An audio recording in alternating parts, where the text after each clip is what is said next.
हिमाचल में DA, arrear और अन्य मांगों के पूरा ना होने पर कर्मचारियों के सब्र का बांध अब टूट गया है। ऐसे में आज दोपहर बाद 1:30 बजे सचिवालय के अमर्सडेल भवन के प्रांगण में हिमाचल प्रदेश सचिवालय सेवाएं कर्मचारी महासंघ ने आज सरकार के खिलाफ अपना रोष प्रकट करने के लिए जनरल हाउस किया। इस जनरल हाउस में विभिन्न विभागों के कर्मचारी संगठनों के कर्मचारी भी शामिल हुए। इस दौरान कर्मचारी नेताओं ने अपनी मांगों को लेकर सरकार के खिलाफ अपनी भड़ास निकाली। महासंघ के अध्यक्ष संजीव शर्मा ने मीडिया से बातचीत में बताया कि कर्मचारियों ने ये तय किया है कि हम देखेंगे कि सरकार हमें कल वार्ता के लिए बुलाती है या नहीं। अगर नहीं तो परसों फिर से एक जनरल हाउस होगा।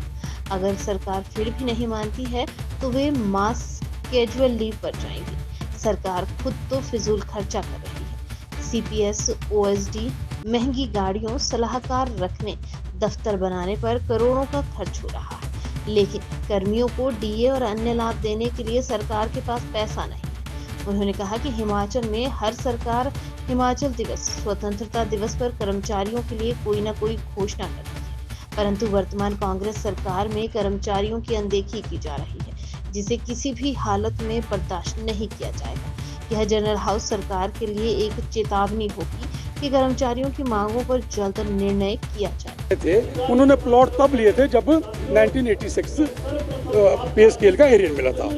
इसी तरह उसके बाद जो 96 का एरियर मिला उसमें किस्तों में दिया सरकार ने, 2-3 किस्तों में दिया, तब भी सरकार कर्मचारी कुछ न बोला।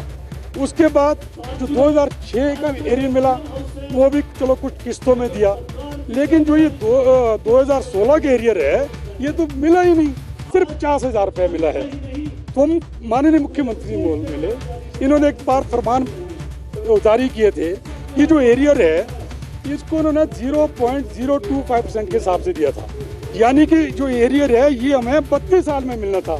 तो मैं माननीय मुख्यमंत्री से महोदय से मिला, मैं कहा साहब ये जो एरियर है ना ये हमारे को 32 साल में मिलेगा, 32 साल में कोई और रहेगा इसको, तो मैं कहा आपने हमारे को नहीं दिया, इस एरियर को तो लगता है आपने हमारे पोते के दोतों को दिया है। इसी तरह उन्होंने डीए का एरियर भी दिया था। जो डीए एरियर हमारा ड्यू था वो था 1/7/2022 से, तो वो एरियर भी हमारे को 5 साल में मिलना था।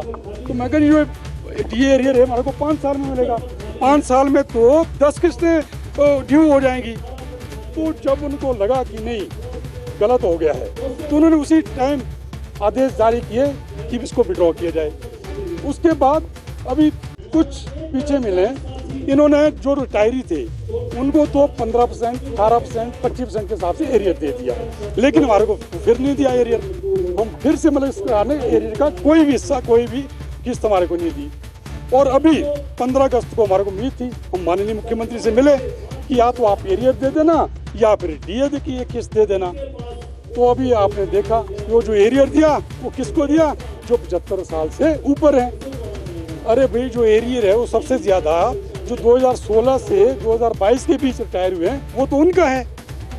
ना डीए एरियर मिल रहा है, डीए मिल रहा है, ना डीए एरियर मिल रहा है, ना पे एरियर मिल रहा है। तो लोगों में बहुत निराशा थी। तो इसीलिए जब हमने मीटिंग की तो हमने डिसाइड किया कि हम जो है एक जनरल हाउस करेंगे। जब जनरल हाउस का हमने ऐलान किया तो आप विश्वास नहीं करेंगे, रविवार को मेरे को पूरे प्रदेश के कर्मचारी के लोगों के फ़ोन आए, कहने लगे जी आपने हमारी आवाज़ उठाई है। कोई तो है आज प्रदेश में जो कर्मचारियों की आवाज़ उठा रहा है, क्योंकि जो कर्मचारी जो एनजीओज है वो तो आज गुटों में बंटा है, कोई त्रिलोक गुट है, कोई प्रदीप गुट है। आपने देखा कभी इन्होंने आवाज़ उठाई? मतलब ये चाहते हैं कि अगर कोई सरकार के खिलाफ बोलेगा या डीए मांगेगा तो हो सकता हमारे को मान्यता न मिले। तो आज पूरे प्रदेश का 7 लाख जो कर्मचारी है मेरा, वो आंखें लगाए बैठा था, आस लगाए बैठा था, लेकिन उनके पास कोई नेतृत्व नहीं मिल रहा था। और मैं आपको माध्यम से बता देना चाहता था कि ये जो हमारा काम ये जो है डीए एरियर या पे एरियर इसका नहीं होता है, क्योंकि हमारे पास तो अपनी यहाँ पे डिमांड्स होती है। लेकिन पहली बार हुआ है कि आज जो है सचिवालय को ये मांगे उठानी पड़ रही है। मैं आपको एक और चीज़ बता देना चाहता हूँ, जब कभी पहले स्ट्राइक होती थी, मैं एनजीओज में भी रहा हूँ, तो पहले डिपार्टमेंट वाले बाहर निकलते थे, जैसे हॉर्टिकल्चर डिपार्टमेंट निकल गया, एनिमल हस्बेंड्री निकल गया, एग्रीकल्चर निकल गया, उसके बाद जो है क्या कहते हैं इलेक्ट्रिसिटी निकलता था, फिर आईजीएमसी निकलता था। और तब भी कोई बात न बढ़े, फिर लास्ट में जाके सचिवालय प्रशासन सचिवालय स्टेशन बाहर निकलती थी। जब सचिवालय वाले बाहर निकलते जाते तो कोई भी सरकार जो है ना फिर जो है ना उसको झुकना ही पड़ता था। लेकिन आज परिस्थिति देखो, बाहर का कोई कर्मचारी आवाज तक नहीं उठा रहा है, आज ये काम जो है ना सचिवालय वालों को करना रहा है। तो इसीलिए हमने आज जनरल हाउस किया है।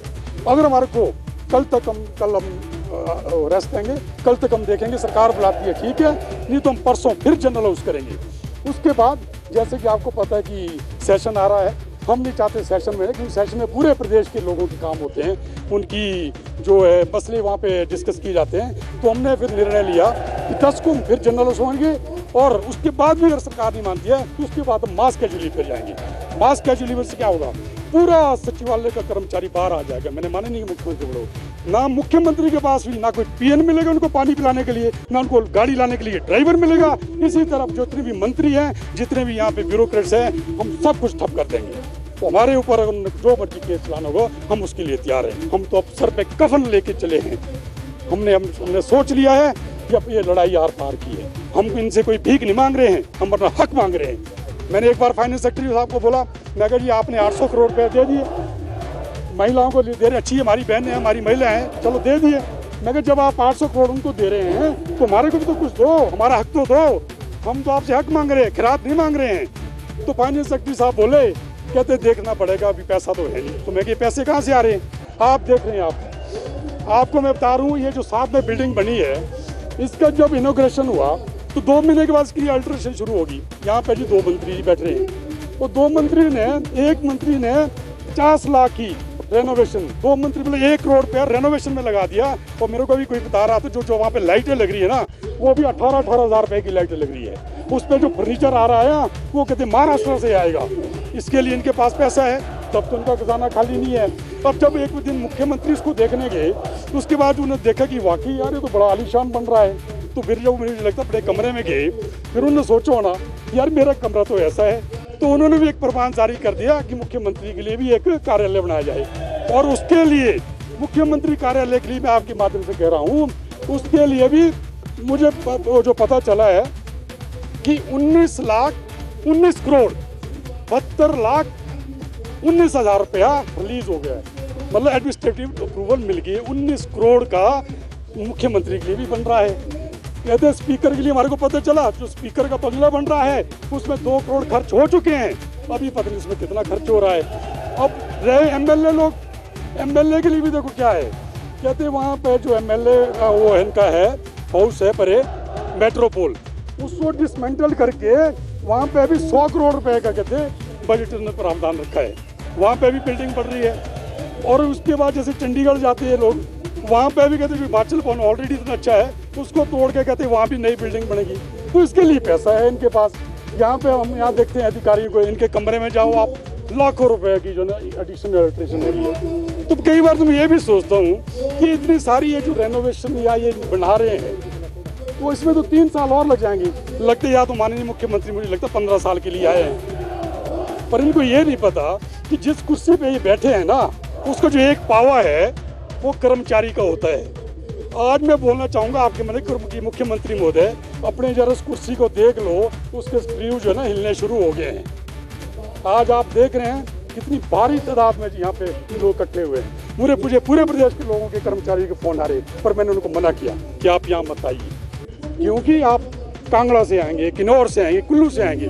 मैं कहा हम लोग सक्षम है। जिस दिन संजीव शर्मा नहीं रहेगा तब आप लोग यहाँ आ जाना। धन्यवाद।